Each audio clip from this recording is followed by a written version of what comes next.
If Superintendent Mark Johnson can reduce standardized testing, he'll certainly make a lot of students, teachers, and parents happy. Recent history, however, says it's much easier to talk about reducing testing than it is to actually do it. Part of the reason is because testing grew out of a legitimate concern that students weren't being prepared well enough, and the only way to know for sure is through testing. Then the testing industry itself became a powerful multi-billion-dollar business. But the biggest hurdle to overcome may be lawmakers.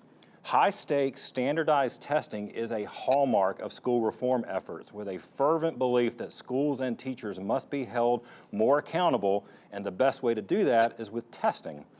A national study found the average student in America's big city public schools takes 112 mandatory standardized tests between pre-kindergarten and the end of 12th grade.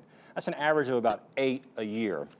Here in North Carolina, testing is embedded in education policy. New performance-based pay plans for teachers and principals are based on testing.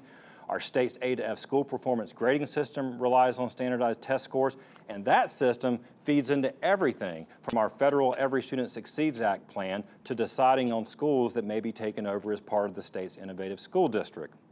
And no single law added more required tests than the state's Read to Achieve initiative created in 2012. So, Superintendent Johnson, you will not need to convince parents or teachers that we test too much. They've been there for a while. The real convincing may be lawmakers themselves who can't seem to get enough of testing, at least when it comes to our public schools. That's it for this week's show. Thanks for watching, and make sure you tune in next week for a brand new Education Matters.